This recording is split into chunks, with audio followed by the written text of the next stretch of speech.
10 second, 5 second,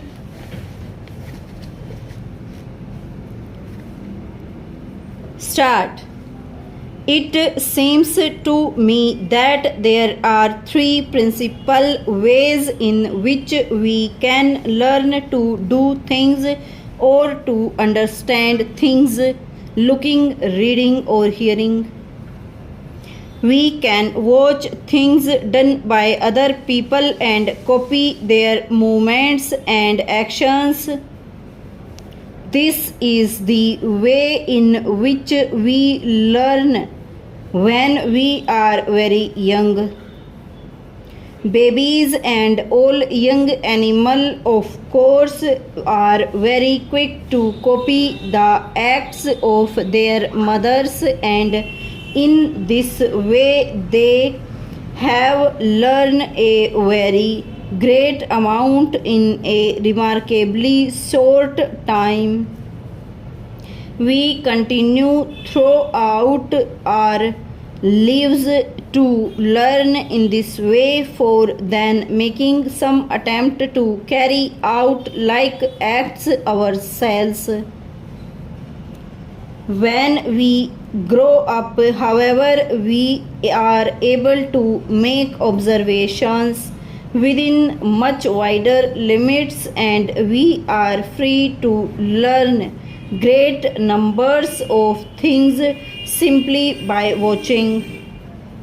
Not only can we see the life going on round about us, but we have also brought right into the home the moving picture and the TV set.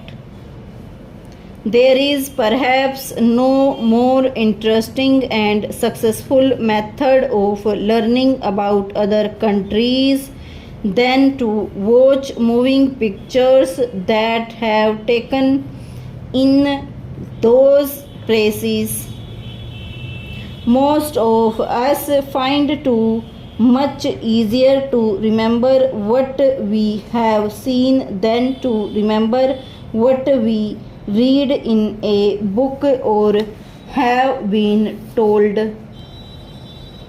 Even a very good writer telling us of scenes of doings in far off lands cannot bring to our minds so clear a picture of those countries as can a quite short moving picture. That is why many schools use both TV and the moving picture in the course of instruction in subjects as different from one another as history and science. In such subjects, mere reading is not enough to give a complete picture of the material under consideration. We can then use our eyes when we want to learn using our powers of seeing and of observation. We must also, however, use our powers of hearing. To most of us, this is a difficult way of learning, and we have often to work quite hard to master the art of learning through hearing. An exception is, of course, the subject of languages, for clearly there is no better way to learn a language than to hear other people speaking it.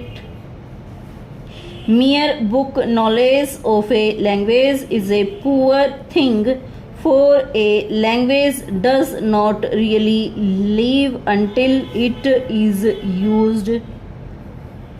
When, however, we are dealing with ideas, and learning through hearing becomes more difficult. We have to learn first to pay attention. How often does a teacher say, "Pay attention, please"? And how necessary are the words?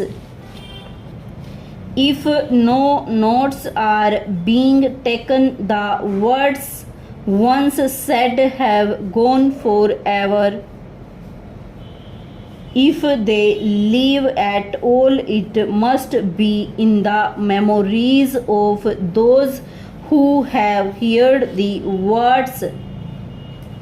When we first go to school, we think we are learning to write and to read and to do little.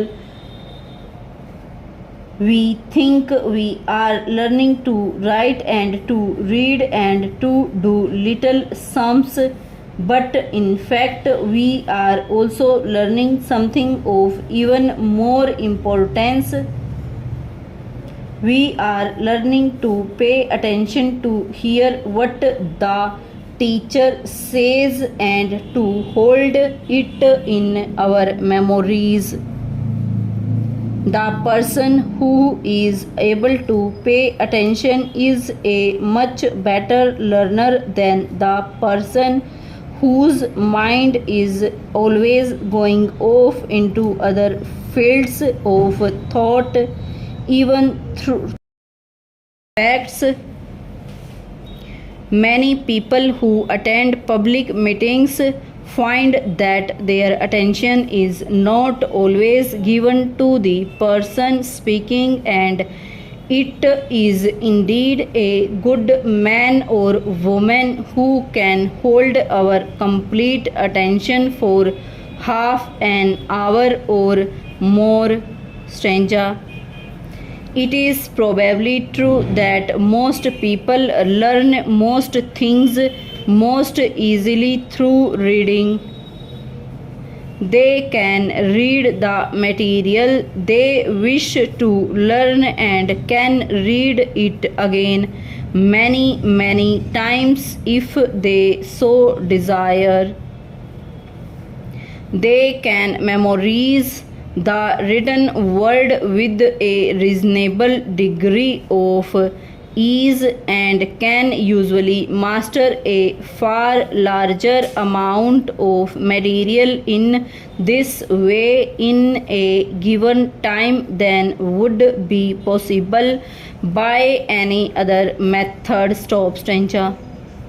Seeing, reading, and hearing all play their part in our complete development as we grow into man and woman.